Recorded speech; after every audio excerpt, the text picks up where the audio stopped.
MCC pass नगरे ओली र देउबालाई चाहिँ सिद्ध्याउँछन् अथवा उनीहरूको हत्या नै गर्छन् भनेर बोल्नुभएको रहेछ। साँच्चै हो त्यो? होइन, त्यस्तो हुनसक्छ भन्ने एउटा सम्भावनाको कुरा हो। कुनै तरिका वैधानिक तरिकाले नजानी षड्यन्त्र मात्रै गर्ने। अब त्यो महरा थियो नि पहिलेको सभामुख, उसलाई एउटा स्क्यान्डलमा फसाइदिए। अमेरिकनहरूले चाह्यो भने त दरबार हत्याकाण्ड गरे जस्तै जसलाई पनि फसाइदिन, डुबाइदिन, मारिदिन सक्छन्। अब आफैले गठन गरे झलनाथ आयोगको फाइल छ नि, त्यसमा छलफल नगरेर एकैचोटि एमसीसी पास गर्ने भने त्योभन्दा कुकर्म अरू के हुन सक्छ? बाध्यतामा पर्या हुन् केपी ओली एमसीसी पास गर्नुपर्ने बाध्यतामा? बाध्यता त ऊ त अब चाहिँ आज हो कि भोलि हो। अब त्यही एमसीसी भनेर कहीँ बाँच्न सकिन्छ कि भनेर गरे त हो। रातारात कसैलाई थाहा छैन। अब अविश्वासको प्रस्ताव आउँछ, केपी ओली जान्छ भने गाइमी हल्ला के चलेको थियो, स्वाटै चाहिँ संसद तपाईँको स्थगित। उनीहरूले चाहेर पनि त्यो केपी ओलीको सरकार त अब धेरै दिन टिक्ला जस्तो छैन। त्यो एमसीसी समातेर अथवा गोयलका खुट्टा समातेर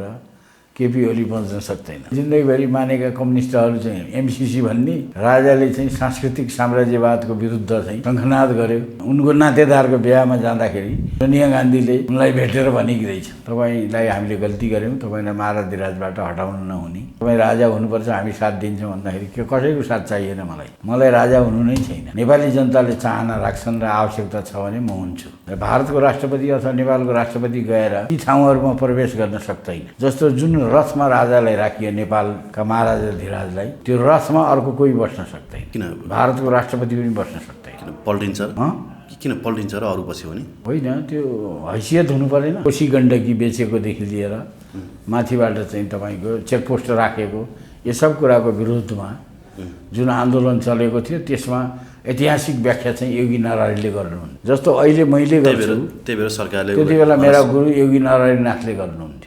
त्यही भएर सरकारले त्यसो हुनाले सरकारले उहाँलाई मार्न खोजेको थियो। सरकारले बौला हात्ती लगाएर नदीमा फ्याँक्यो, हातखुट्टा बाँधेर नदीमा फ्याँक्यो, उहाँ आइहाल्नु हो। यहाँ जति पनि अहिले म थारू, म लिम्बू, म राई, म किराँती, म फलाना हलाना भन्छन् नि, म गुरुङ, म के भन्छ, तिनीहरू सबको इतिहास योगी नारायणले अगाडि ल्याए। तर अहिले तिनीहरू नै योगीलाई गाली गर्छन्। कामी दमाई बनाउने, अशुद्ध बनाउने, यस्ता नचाहिँदा कामहरू जसले गरेको छ नि, त्यो सबै दिल्लीमा कब्जा जमाएपछि मुसलमानहरूले गरेका हुन् भनेर उहाँले पत्ता लगाउनु भयो। मस्टोको बारेमा मैले कहिले पनि यो हिन्दू धर्मभन्दा अलग चिज हो भन्ने मानेकै छैन। मस्टो वेदको रक्षक। मस्टो भनेको को हो भन्दाखेरि स्वयं भगवान् इन्द्रको छोरा। ज्वरोले सिकिस्त भएका र केही गर्दा पनि ज्वरो ठिक नहुने त्यस्ताहरूलाई पनि हामीले नरहरी बुटी खुवाएर ठिक पारिदियौँ। 2-3 घन्टाभन्दा बढी लाग्दैन। नरहरी बुटी चाहिँ कोरोनाको लागि खाएका, तर ग्यास्ट्रिक ठिक भयो, कसैको पाइल्स ठिक भयो,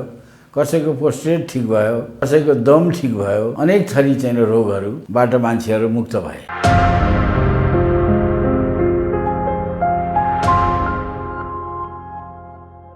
दर्शकबिन नमस्कार। pnbखबर.com को यो विशेष श्रृङ्खलामा हामीसँग वरिष्ठ पत्रकार तथा सामाजिक अगुवा प्रेम कैदी सर हाम्रो स्टुडियोमा हुनुहुन्छ। प्रेम सर, यहाँलाई स्वागत गर्न चाहन्छु pnbखबर.com मा। धन्यवाद छ र तपाईँको दर्शकहरूलाई पनि धेरै धन्यवाद छ। आराम हुनुहुन्छ प्रेम सर? एकदम राम्रो। जिल्ला भ्रमणहरूमा व्यस्त हुनुहुन्थ्यो, कहाँ कहाँ कहिले पूर्व कहिले पश्चिम पुगिरहनुहुन्छ। योपालि पश्चिम पुग्नु भएको देखाएको थिएँ, होइन? के थियो, विशेष कार्यक्रम थियो? होइन, एउटा चाहिँ यताबाट चितवनको देवघाट क्षेत्र हुँदै अनि त्यसपछि गएर चाहिँ नि उता भैरवपारी गोरखपुरसम्म पनि पुगेँ। त्यहाँबाट फर्केर चाहिँ नि त्यो सिद्धरत्ननाथको दाङमा चाहिँ चौगेरा भन्ने ठाउँमा त्यहाँ आश्रममा गएर पूजाउजा गरेर त्यहाँबाट नेपालगञ्जबाट धनगढीको गोदावरी भन्ने ठाउँमा गइयो र त्यहाँ पनि एउटा कार्यक्रम पनि थियो सानातिना। हजुर।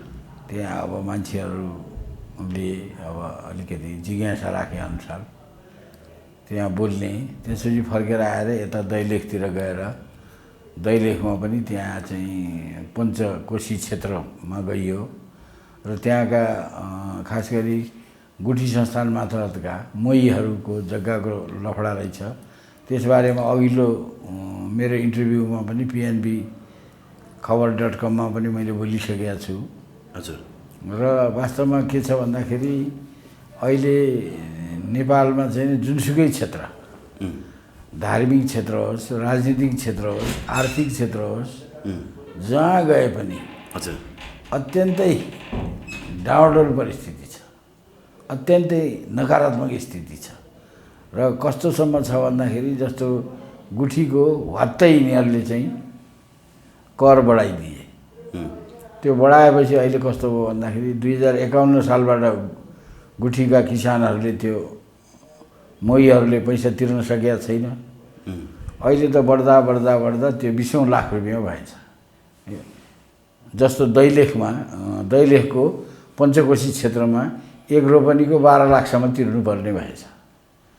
त्यो जग्गा बेच्यो भने 3 लाख पनि आउँदैन। भनेपछि त भयभरका जति मोही छन् नि गुठी अन्तर्गतका, ती सब गुठीहरू पनि पैसा छैन, गुठीयारहरूले पैसा तिर्न सक्ने अवस्था छैन। एक प्रकारले कस्तो छ भन्दाखेरि त्यो सर्वहारा किसानहरूको यस्तो दुर्गति राणाकालमा पञ्चायतकालमा पनि थिएन। अहिलेका शासकहरू भनेका जनतालाई जुका चाहिँ चुस्ने, नदी नाला सब बेचिदिने र यिनीहरू चाहिँ नि भयानक भ्रष्टाचार गर्ने। अब तपाईँको गाउँमा गयो एउटा खाली छैन खोला, सारा बालुवा यिनीहरूका गुन्डाहरूले गाउँमा सिंहदरबार पुग्यो भने या त प्रचण्डले भनेको त्यहाँ गाउँमा ट्र्याक्टर के अरे डोजर लगेर जथाभावी खन्ने, जङ्गल जति खाइदिने, गिटी खाइदिने, रोडा खाइदिने, चौतारो भत्काइदिने र भयानक दुर्गति। यो अहिले गाउँमा चाहिँ कसैले भन्यो कि यो गणतन्त्र फालिहाल्नुपर्छ भने भयभरका जनता एकैचोटि उठ्न तयार छन्। सबै त्यस्तो एकदम बदनाम यिनीहरू गणतान्त्रिक गुन्डाहरू। राजनीतिक व्यवस्था होइन, राजनीतिक पार्टी होइन, गुन्डाहरूका ग्याङहरू, अपराधीहरूका ग्याङहरू, भ्रष्टाचारीहरूका, लुटेराहरूका ग्याङहरू। त्यो जुन पार्टीका भए पनि भागशान्ति जय नेपाल हसुरेका छन्, लुटेका छन्। एक प्रकारले गाउँमा हाहाकार मचिएको छ। जनताको कुनै पनि समस्या कसैले सुन्दैनन्। कुतर्क गर्न बाहेक एकदम उनीहरू सिपालु छन् होइन। कुरा समृद्धिको गर्ने काम भ्रष्टाचारको गर्ने गर्छन् नि यहाँको काठमाडौँका नेताहरूले। त्यो गाउँमा पनि सिकेका छन्। ओके, अब यति बेला फेरि पनि एमसिसीको बहस चर्किएको अवस्था छ होइन। अब यहाँ लामो समयदेखि एमसिसीको विरोधमै हुनुहुन्छ। एउटा मिडियामा अन्तर्वार्ता दिने क्रममा चाहिँ एमसिसी पास नगरे ओली र देउवालाई चाहिँ सिद्ध्याउँछन् अथवा उनीहरूको हत्या नै गर्छन् भनेर बोल्नुभएको रहेछ। साँच्चै हो त्यो? होइन, त्यस्तो हुनसक्छ भन्ने एउटा सम्भावनाको कुरा हो। कुन आधारले मतलब उनीहरू जुन तरिकाले लागेका छन् नि, ओली र देउवा कुनै कसैसँग संवाद नगर्ने, कुनै तरिका वैधानिक तरिकाले नजाने, षड्यन्त्र मात्रै गर्ने। अब त्यो महरा थियो नि पहिलेको सभामा, उसलाई एउटा स्क्यान्डलमा फसाइदिए। फेरि अर्को अहिले महरालाई फसाएको हो र आफै फसाएकै हो, एमसिसीकै कारणले फसाएको हो। कसरी मतलब? अमेरिकनहरूले चाह्यो भने त दरबार हत्याकाण्ड गरे जस्तै जसलाई पनि फसाइदिन, डुबाइदिन, मारिदिन सक्छन् नि अमेरिकनहरूले चाह्यो भने। त्यो त अब वीरेन्द्रको वंश विनाश उनीहरूले गरे हो, अमेरिकनहरूले। त्यो उनीहरूको त रेन्जर ग्रुप आएर तपाईँकै भक्तपुरमा एउटा के घर बनाउने भनेर बस्यो, वीरेन्द्रको वंश विनाश गरे भोलिपल्ट भव्य पत्ता। त्यो तपाईँलाई थाहा छ नि? बेपत्तै भयो ती अमेरिकनहरू। ती सबै नकाब मुकुण्डाहरू, कोही दिपेन्द्रका जस्ता, कोही कसैका जस्ता, कोही पारसका जस्ता मुकुण्डा लगाए अनि सब दरबारमा सफाया गरे गए। अब सेनानायकहरूलाई अलिकति ठुलो रकम 7 पुस्तासम्म लुटेर खान पुग्ने, सुतेर खान पुग्ने रकम दिए, सिद्धियो, दरबार सिद्ध्याइदिए। त्यस्तै गरेर अहिले सिस्टम पनि त्यस्तै हो। अहिले अत्ता पत्ताका, कुनै प्रकारका भिजन नभएका, कुनै प्रकारको उत्तरदायित्व नभएका, कुनै प्रकारले राष्ट्रप्रति संवेदनशीलता नभएका घटिया खालका चाहिँ नि हुलियाहरू नेता भएर अहिले चाहिँ देशका ठुला ठुला सर्वेसर्वा भएका छन् र उनीहरूले यतिसम्म निकृष्ट काम गरेका छन्। एउटा सहकर्मी नेताले, सहयात्री नेताले एउटा नेताको बारेमा के भन्यो भने शहीदका चेलीबेटीहरूलाई बलात्कार गर्ने भन्यो। कसले? हँ? कसले? माधव नेपालजीले भने नि। राति राति रक्सी खाएर शहीदका श्रीमतीमाथि नजर लाउने भनेको कुरो हो, त्यो कुरो त्यसो तपाईँलाई पनि थाहा रहेछ। त्यो सत्य हो हँ? भनेकै हो त्यो? त्यस्तो नभएको भए अहिले यस्तो दुर्गति हुन्थ्यो देशको र यो एमसिसी भनिराख्नु पर्थ्यो। तर्कै नगर्ने। अब आफैले गठन गरे झलनाथ आयोगको फाइल छ नि, त्यसमा छलफल नगरेर एकैचोटि एमसिसी पास गर्ने भने त्योभन्दा कुकर्म अरू के हुनसक्छ? छलफल गर्नु पर्दैन? बाध्यतामा पर्या हुन् केपी ओली एमसिसी पास गर्नुपर्ने बाध्यतामा? बाध्यता त ऊ त अब चाहिँ आज हो कि भोलि हो, अब त्यही एमसिसी भनेर कहीँ बाँच्न सकिन्छ कि भनेर गरे त हो। ए एमसिसीको कुरा बाहिर निकाल्यो भने चाहिँ सत्ता लोम्याउनु सकिन्छ कि भन्ने अलिकति आशीर्वाद दिने भए। ए अमेरिकनहरूले आशीर्वाद दिन्छन् कि भनेर मात्रै काङ्ग्रेसले पनि विरोध गर्न नसक्ने भयो। काङ्ग्रेससँग पनि सहमति जुट्ने भयो। मधेसीहरू पनि अब इन्डिया समेत डराउने भयो एमसिसी भनेपछि। त्यस हुनाले यो नाटक भनेको के हो भने सत्तामा चिप्किराख्ने नाटक हो। केपी ओलीको नाटक मात्रै हो? नाटक हो। अब त्यसमा एमसिसी पास गर्नकै लागि चाहिँ यो बोल्या होइन? गर्छन् त पास? गर्नकै लागि भए त संसद किन विघटन, संसद किन स्थगित गरेको? संसद अन्त्य गर्ने फेरि एमसिसी पास गर्ने भनेर बोल्ने, सभामुखले गरेन भनेर भन्ने, त्यस्ता पनि पाङदुरी कुरा गर्ने। रातारात कसैलाई थाहा छैन। अब अविश्वासको प्रस्ताव आउँछ, केपी ओली जान्छ भने गाइमी हल्ला के चलेको थियो, स्वाटै चाहिँ संसद तपाईँको स्थगित। कस्तो गरिराखेको? संसद स्थगित भए पनि अविश्वासको प्रस्ताव त हाल्न सकिन्छ होला नि संसद सचिवालयमा? अब त्यो के गर्छन् अब उनीहरूको हो। तैपनि चाहिँ नि भटाभट चाहिँ एकैचोटि पास हुनु पनि त सक्थ्यो नि। अविश्वासको प्रस्ताव अब के केपी ओली टिकिरहन सक्ला नि त सत्तामा? प्रेम सरलाई के लाग्छ? अब उहाँको हैसियत भन्ने कुरो देखियो। उहाँ अब त्यो मधेसी नेताहरूको पछाडि हामीलाई टिकाइदेऊ, तिमीहरूका जे छन्, तिमीरा जति अपराधी गुन्डा हत्यारा छन् जेलमा, ती सबलाई छोडिदिन्छु भनेर लाग्नु भएको छ उहाँ। अदालतले मानवाधिकार आयोगदेखि लिएर सब लागेर जेलमा हालेका अपराधीहरूलाई सबलाई छोडिदिने रे। ठिक हो त्यो? त्यस्तो अनैतिक काम गरेर सत्तामा बसिराख्नु जस्तो घिनलाग्दो कुरा अरू के हुनसक्छ? त्यो त मलाई त साह्रै दुःख लागेको छ, साह्रै। तर जसपा त विश्वस्त भएको छ नि केपी ओलीले रेशम चौधरीलाई छोडिदिन्छन्, रेशम चौधरी लगायत अन्य होइन तराई मुद्दामा, तराई आन्दोलनमा बन्दीमा रहेका राजबन्दीहरूलाई चाहिँ रिहाई गरिदिन्छन् भनेर ढुक्क भएका छन् त। त्यो ढुक्कसुक्क त्यस्तै हो। अब यो उनीहरूले चाहेर पनि त्यो केपी ओलीको सरकार त अब धेरै दिन टिक्ला जस्तो छैन। तर भारतले त साथ दिइरहेछ अरे नि त केपी ओलीलाई? त्यस्तो केही देखिएन। देखिएन? बिचमा यिनले जुन त्यो चुच्चे नक्सा उताका गुप्तचरहरू सेनानायकहरू बोलाएर जुन सम्झौता गरे, कोर्स बुकसुक बन्द गरे, त्यो सम्झौता आएको साँच्चीकै हो त? साँच्चीकै हो नि। झुटो होइन त्यो सम्झौता? मतलब फेक भनिरहेछन् नि त मान्छेहरूले। खोइ त अब आधिकारिक रूपमा सरकारका मन्त्रीहरू बोल्दैन, सरकारका प्रवक्ता बोल्दैन।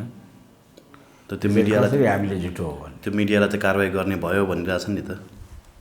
के कारवाही सरवाही के गर्ने? आफू चाहिँ आफ्नो तालले, किन रोहित मङ्गलले आफ्नै ढङ्गले अब त्यो एमसिसी समातेर अथवा गोयलका खुट्टा समातेर केपी ओली बच्न सक्दैन। कम्युनिस्ट आन्दोलन समाप्त पारे, कम्युनिस्ट पार्टी समाप्त पारे, पुरै चाहिँ तहस नहस गरिसकेपछि देशलाई चाहिँ धराशायी पार्ने, देशलाई अब अफगानिस्तान बनाउने त्यस्तो चाहिँ लाइनमा केपी ओली गइरहेको हुनाले अब या त देशलाई चाहिँ भताभङ्ग भए होस् भन्नु पऱ्यो, होइन भने केपी ओलीको विरुद्ध खडा हुनु पऱ्यो। अहिले मैले के देखेँ भने तपाईँहरूको जस्तो मिडिया अनलाइनहरूकोमा हेर्ने हो भने दसौँ हजार मान्छेले मेचीदेखि महाकालीसम्म 77 जिल्लाका मान्छेले खोजी हेरिरहेका छन्। मान्छेको चेतना जागरुकता कस्तो बढेको छ। नेपाल हिन्दू राष्ट्र हुनुपर्छ भनेर उहाँ सुदूरपश्चिमाञ्चलमा जुलुस निस्क्यो। यो जुलुसै निस्क्यो? जुलुसै निस्क्यो, त्यो पनि युवाहरूको। त्यस्तो भइरहेको छ। अब एकदम मान्छेहरूले यी क्रिस्चियनहरूको पैसा खाएर यी नेताहरूले दिल्लीमा 12 बुधे गरेर यहाँको राजा फालेको, यहाँको चाहिँ नि धर्म बेचेको, यहाँका नदी नाला बेचेको यो सब जनताले थाहा पाइसके। अब जनता विरोध गर्न सकिन्छ, विरोध गर्नुपर्छ भन्ने मुडमा आइसक्यो। अब फेरि इन्डियाले त राजा ल्याइदेला जस्तो भयो नि त अहिले त। इन्डियाले राजा ल्याउने होइन कि इन्डियाका हिन्दूहरू, इन्डियाका जो हिन्दूहरू छन् उनीहरूले नेपाललाई हिन्दू राष्ट्र बनाउने, हिन्दू राजाले पुनर्स्थापित गर्ने भनेको त्यो हिन्दूहरूको आफ्नो माग हो, हिन्दूहरूको चाहना हो। भारतका समग्र जति पनि सम्मानित खालका कैलाशानन्द गिरी जस्ता असाध्यै परमपूज्य व्यक्तित्वहरूले अब यो सही पहिचान गरेको होइन। नेपालको महाराजाधिराज श्रीपाँच महाराजाधिराज विष्णुको गाथ भनेर हिन्दूहरूले मान्छन्। उनीहरूले त्यो राजा नभइकन हुँदैन भनेर उनीहरू आइसके र भारतका लगभग झन्डै 1 अरब हिन्दूहरू अब अहिले चाहिँ खुलेर नेपालको राजाको पक्षमा आए। भोलि गएर कुनै हनुमान दलको नेता यहाँ आएर 1.5 करोड त्रिशूल ल्याएर टुँडिखेलमा खडा भइदियो भने यहाँ कसले बोल्दै? कसैको केही लाग्दैन, सेना पुलिसको कसैको केही लाग्दैन। यहाँ चाहिँ राजा त नारायण रेड्डीभित्र कुनै पनि बेला चाह्यो भने पस्न सक्छन् अहिले। त्यस्तो सिनेरियो भइसक्यो, भयो। त्यसमा त कसैले रोक्नै सक्दैन। अहिले उनलाई रोक्न सक्ने कसैको नैतिक साहस छैन। अस्ति अब हेर्नुहोस् न, अब त्यो बहालवाला प्रधानमन्त्री मन्त्री कहीँ गएर आउँछन् जान्छन्, केही कसैले वास्ता गर्छ?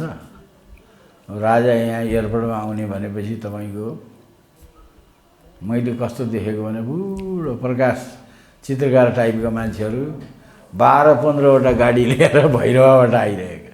किन आयो भन्दाखेरि त महाराजधिराजको स्वागत गर्न। के त्यस्तो गरेर? अरे यहाँ हामीले जिन्दगीभरि मानेका कम्युनिस्टहरू चाहिँ एमसिसी भन्ने राजाले चाहिँ सांस्कृतिक साम्राज्यवादको विरुद्ध चाहिँ शङ्खनाद गर्यो।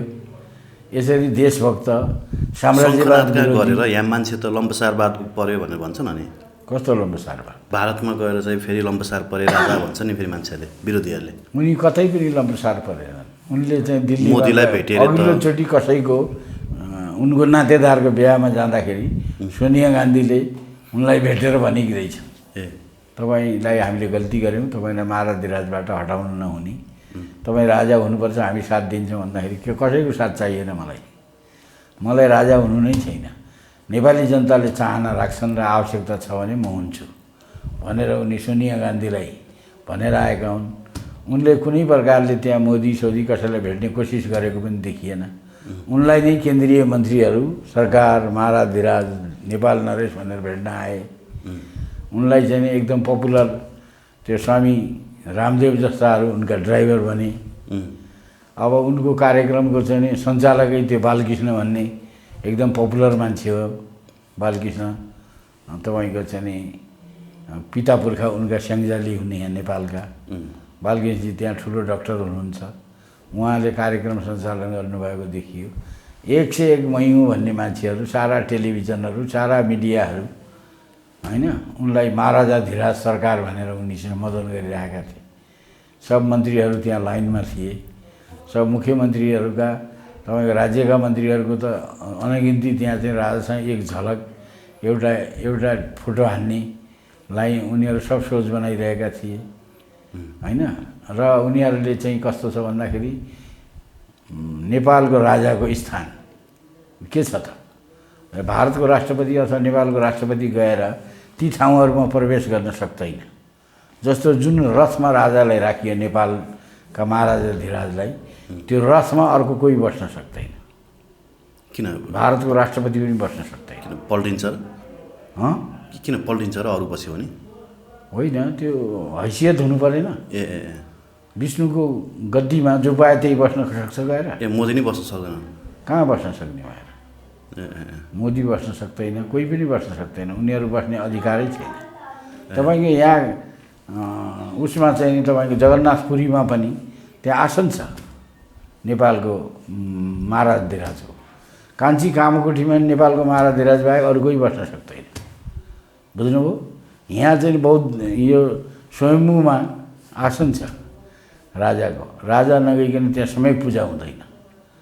त्यो उनको चाहिँ नि आसन छ र उनी चाहिँ पृथ्वीनारायण शाहका सन्ततिहरू जो त्यहाँ त्यो अधिकार राख्छन् उनको चाहिँ अन्तिम उनी हुन्। उनलाई चाहिँ निर्णय यहाँको सबै राजनीतिक दलहरू र राज परिषदले बसेर डाक्टर केशरचन्द्र रायमाझीको नेतृत्वमा निर्णय गरेको राजाको उनलाई चाहिँ महाराजाधिराज बनाएको र उनी यहाँको गद्दीमा आरोहण भइसकेपछि ती सबै ठाउँ उनका लागि मान्य छन्। अरू कोही त्यहाँ प्रवेश गर्न सक्दैन। पशुपतिनाथको ठाउँमा भट्ट बाहेक अरू कोही जान नसके जस्तै त्यहाँ जो पाए त्यही जहाँ पाए त्यही जान मिल्दैन नि। त्यहाँ निश्चित एउटा सिस्टम छ।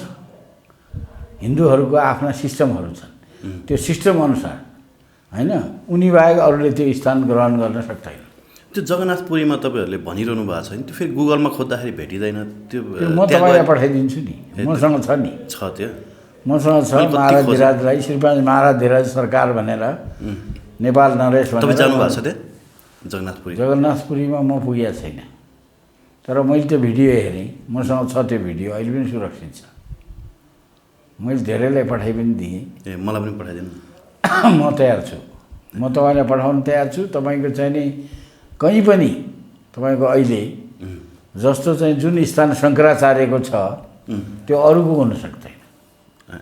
जुन नेपालको महाराजाधिराजको स्थान छ त्यो अरूको हुन सक्दैन। बुझ्नुभयो त?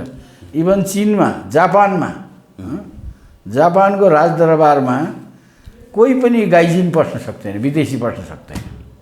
तर जहाँ राजा सुत्थे त्यहीँ चाहिँ वीरेन्द्र शाहलाई लगेर सुताइएको थियो र उनीहरू नेपालको राजाबाट सिक्न चाहन्थे। किनभने उनीहरूको त्यो उनीहरूसँग लिटरेचर छ, चाइनिजहरूसँग, जापानिजहरूसँग। उनीहरूको धर्म संस्कृति सबै नेपालसँग जोडिएको छ। नेपालको राज प्रसादसँग जोडिएको छ उनीहरूको इतिहास। त्यसले गर्दा उनीहरूले यसलाई चाहिँ अत्यन्त महत्त्व दिन्छ। र जापानिजहरूले माओ सेतुङले त सुरक्षाको दृष्टिकोणले 2008 सालमै नेपालमा राजतन्त्र नहटाउनु, नेपाल रहने छैन भनेका छन्। यो 2019 सालमा महेन्द्रले चाहिँ योगी नरहरीले सल्लाह दिएर हिन्दू राष्ट्र बनाएका हुन् नि, त्यसैले मात्र नेपाल बचेको हो। नेपाल हिन्दू राष्ट्र नभएको भए कसले सल्लाह दिएको रे? योगी नरहरीनाथले। ए योगी नरहरीको सल्लाहमा भारतको इसारामा भने भन्छ नि फेरि त्यो गलत कुरा हो। महेन्द्रले कुनै पनि भारतको इसारा होइन कि योगी नरहरीको इसारामा काम गर्थे। यहाँका सन्त महन्त यहाँका बुद्धिजीवीको इसारामा काम गर्थे। त्यसैले महेन्द्र योगी नरहरीनाथलाई पनि अनि कता जस्तो मान्छे मारेको आरोप लागेको थियो अरे नि जुम्लातिर, कता हो त्यो? कहिल्यै लागेन एकपल्ट। त्यस्तो हुनै सक्दैन। अनि यही त्यति बेला चाहिँ पक्राउ गर्नको लागि फेरि आह्वान पनि गरेको थियो भन्ने कुरा? होइन, त्यो होइन कि तपाईँको चाहिँ योगी नरहरी चाहिँ के थियो भन्दाखेरि नेपाली काङ्ग्रेसको सरकारले जब डाल्डा ल्याउने भयो, जब त्यो समुद्रको नुन ल्याउने भयो, कालो नुन छ नि, हामी त भोटे नुन खान्थ्यौँ। उनीहरूले भोटे नुन बन्द गरेर तलबाट नुन ल्याउने भए र जे होस् भारतीयकरण गर्ने र यहाँको घिउ चाहिँ इन्डियालाई दिने, उहाँको घाँसलेट चाहिँ यहाँ ल्याउने होइन र अनि यो कोशी गण्डकी बेचेकोदेखि लिएर माथिबाट चाहिँ तपाईँको चेकपोस्ट राखेको यो सब कुराको विरोधमा जुन आन्दोलन चलेको थियो त्यसमा ऐतिहासिक व्याख्या चाहिँ योगी नरहरीले गर्नुहुन्थ्यो। जस्तो अहिले मैले गर्छु, त्यही भएर सरकारले त्यति बेला मेरा गुरु योगी नरहरीनाथले गर्नुहुन्थ्यो। त्यही भएर सरकारले त्यसो हुनाले सरकारले उहाँलाई मार्न खोजेको थियो। सरकारले बौला हात्ती लगाएर नदीमा फ्याँक्यो, हातखुट्टा बाँधेर नदीमा फ्याँक्यो, उहाँ आइहाल्नु हो। उहाँलाई पछि भैरवामा एउटा चाहिँ गहिरो तपाईँको भित्र बिच्छी सिच्छी त्यो साँप भएको हिलो भएको कोठामा 10-15 दिन भोकै लडायो, तर उहाँ बाँचेर आउनुभयो। दैवी शक्ति भएको मान्छे हुनुहुन्थ्यो। उहाँलाई पहिले अङ्ग्रेजले पनि मारेर आकाशमा उड्नु पनि हुन्थ्यो भन्ने कुरा सुने मैले आज, होइन? अचम्मको हो त्यो? त्यो चाहिँ एउटा कहावत छ। जब उहाँले चाहिँ नि डाल्डा विरोधी आन्दोलनको नेतृत्व गर्नुभयो, धादिङ र गोर्खामा विद्रोह भयो बिपीको सरकारको विरुद्ध, त्यति बेला उहाँलाई गोर्खामा गिरफ्तार गर्न खोजेको 3 दिनपछि त जुम्लामा देखिनुभयो। अनि त्यसपछि गएर उहाँ उड्नुहुन्थ्यो भन्ने हल्ला चल्यो, योगी नरहरि उडेर जुम्ला पुग्यो भनेर। त्यति बेला त सहज थिएन त्यहाँ पुग्नु। तर उहाँ चाहिँ नि अब एउटा निश्चित होइन योगाका सर्टेन यो आसनहरू गरेर उहाँ चाहिँ नि गएर एउटा लगातार खानै नखाएर हिँड्न पनि सक्नुहुन्थ्यो। त्यस्तो केही कारण थियो होला, उडेरै गएको पनि हुनसक्छ। तर त्यसको बारेमा मलाई खास मैले कसैसँग सोद्धा पनि सोधिनँ। र मैले मान्छेहरूले सुनेको त योगीजी जीवित हुँदै सुने हुँ, तर मैले उहाँसँग सोध्ने साहस गरिनँ। उहाँ जे पनि गर्न सक्ने क्षमता भएको मान्छे हो। त्यसैले गर्दाखेरि उहाँका अलौकिक शक्तिको बारेमा कुरा गरेर साध्य नै छैन। उहाँसँग अलौकिक शक्तिहरू धेरै थिए। अलौकिक शक्ति होइन, 27वटा भाषा अन्तर्राष्ट्रिय भाषा बोल्नुहुन्थ्यो उहाँले। 27वटा अन्तर्राष्ट्रिय भाषा। जबकि उहाँ अहिले साह्रै चर्चित भारतका विद्वान हुनुहुन्छ त्यो राहुल साङ्कृत्यायन, उहाँले 21वटा भाषा मात्रै बोल्नुहुन्थ्यो, तर योगीले 27।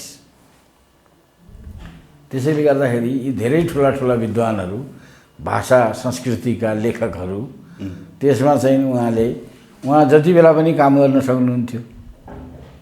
श्रीलङ्काको एउटा अन्तर्राष्ट्रिय सम्मेलनमा उहाँले लगातार 4 दिन भाषण गर्नुभयो।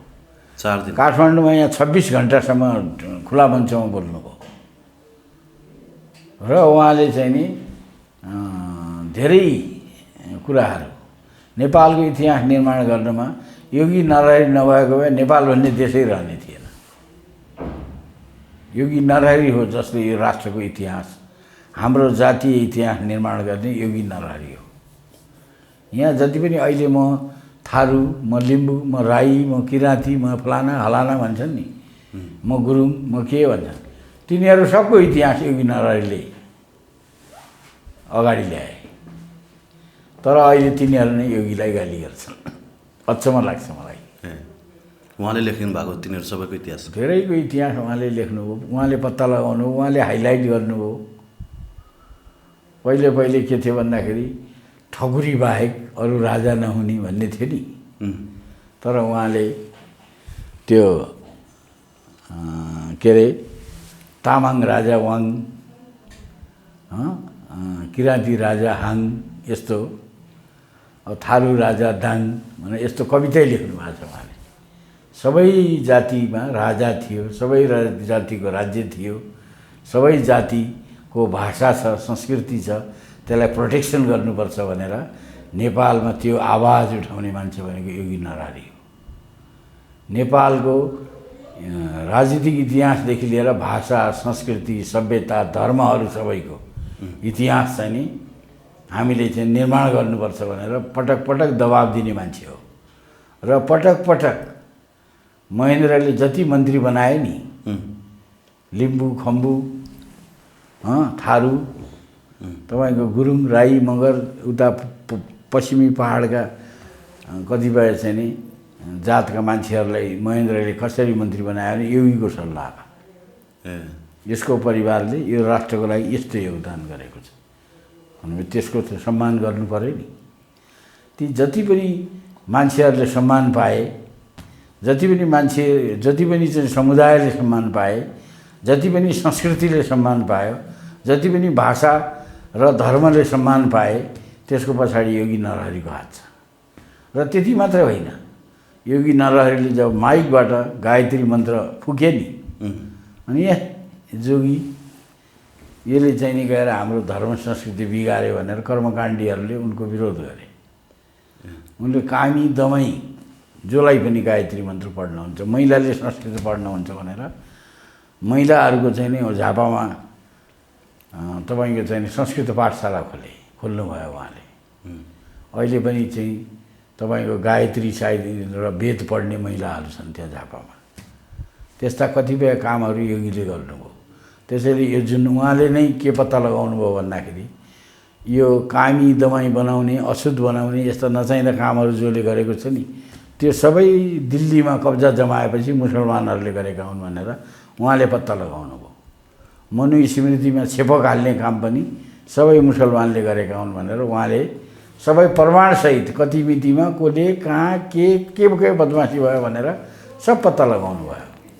र उहाँले मात्रै होइन, पत्ता त लाउनु त्यो काले राईले पनि लगाउनु भयो। काले राईले त्यो तपाईँको डाक्टर स्वामी प्रपन्नाचार्य भन्ने काले राई हुनुहुन्छ नि, उहाँले पनि यस्ता कुरा धेरै पत्ता लगाउनु भयो र नेपाललाई गुण लाउने काम गर्नुभयो, नेपालको इतिहास निर्माण गर्ने काम गर्नुभयो। हामी कतिपय मान्छेहरू अरूको इतिहासप्रति पूर्वाग्रही छौँ, जबकि इतिहास भन्ने कुरो, संस्कृति भन्ने कुरो गुरुङको, मगरको, राईको, लिम्बूको, नेवारको सबको उही बराबर रहेछ। सबैको चाहिँ राष्ट्रप्रति पनि योगदान छ। आखिर पृथ्वीनारायण शाहले राष्ट्रिय एकीकरण गर्दा होइन, तपाईँको गुरुङहरूले, मगरहरूले साथ नदिएको भए कसरी यो राष्ट्र बन्थ्यो? त्यो यी कुराहरूमा चाहिँ योगीजीले चाहिँ बहुत खुला भएर सबैको इतिहास उहाँले निर्माण गर्नुभयो र बुढा पुरानाहरूलाई थाहा छ। अहिलेको युवा पुस्तालाई चाहिँ फेरि क्रिस्चियनहरूले उल्टो बुद्धि सिकाएका छन्, त्यसमा जोगी बदमास भनेर भन्छ। ओके, अब नेपालमा यहाँले एउटा अन्तर्वार्ताक्रममा के बोल्नु भएको थियो भने मस्टको विरोध गर्नेहरू चाहिँ भारतीय दलाल हुन् भनेर भन्नुभएको थियो। खासमा हो त्यो? होइन, मैले त्यसरी भनेको होइन। टाइटल त्यही राखेको थियो। मैले चाहिँ नि त्यो कस्तो छ भन्दाखेरि एक थरी ले मलाई चाहिँ यो मस्टो भन्ने एउटा धर्म ल्यायो इन्डियाले, के अरे धर्म ल्यायो प्रेम कैदीले, र हाम्रो चाहिँ कुलदेवता मस्टो हो भनेर भन्यो। यो हिन्दू धर्ममा फाटो ल्याउने काम गर्यो भनेर त्यो जुन भन्ने मान्छे छन् नि, ती चाहिँ इन्डियनहरूद्वारा यो कपट मन्त्र सिकाइएका मान्छे हुन् भनेर मैले बोलेको हुँ। र मैले के हो भन्दाखेरि मस्टोको बारेमा मैले कहिले पनि यो हिन्दू धर्मभन्दा अलग चिज हो भन्ने मानेकै छैन। मस्टो वेदको रक्षक होइन। मस्टो भनेको को हो भन्दाखेरि स्वयं भगवान इन्द्रको छोरा, इन्द्रायणी, उसको आमाको नाम है इन्द्रायणी, मस्टो मण्डलिनी होइन। भगवान इन्द्रले, शिवले इन्द्रलाई राज्य दिए, आफ्नो ब्रह्माण्डको राज्य, र त्यो राज्यमध्ये पृथ्वीको राज्य इन्द्रले मस्टोलाई दिए। मस्टोका 16 बहिनी को छन्? दुर्गाहरू। दुर्गाको तपाईँको अष्टमातृका नवदुर्गाहरूको भाइ मस्टो त्यो अलग, हिन्दूभन्दा अलग हुनसक्छ? त्यसैले त्यो हिन्दू धर्मको बारेमा, हिन्दू धर्म यति पक्ष छ, यसलाई चाहिँ सबैले अध्ययन गर्न सक्दैन। आफूले थाहा नपाएको, अध्ययन नगरेका कुरोमा जसले गरेका छ उसबाट सिक्नु कहाँ छ, उसलाई नै यसले चाहिँ हामीलाई फटाउन खोज्यो, नचाहिने काम गर्यो, यस्तो गर्यो भनेर मलाई आरोप लगाएपछि मैले ती इन्डियनहरूका एजेन्टहरूले त्यस्ता कुरा गरे हुन् भने हुँ। कुरो बुझ्नुभयो? बुझेँ। अब कोरोनाको दोस्रो कहर फेरि नेपालमा सुरुवात भएको छ। मान्छेहरू आइसोलेसनमा बस्दा बस्दै होइन, सङ्क्रमित हुने बित्तिकै धेरैजना मानिसले ज्यान गुमाइसकेका छन्। पहिलाभन्दा अलिक नयाँ भेरिएन्टको चाहिँ कोरोना भाइरस आयो भनिन्छ। अब यहाँको बुटीको त एकदमै जरुरत पर्न थाल्यो होला नि त, मान्छेहरूले फोन गर्न थाले कि थालेन?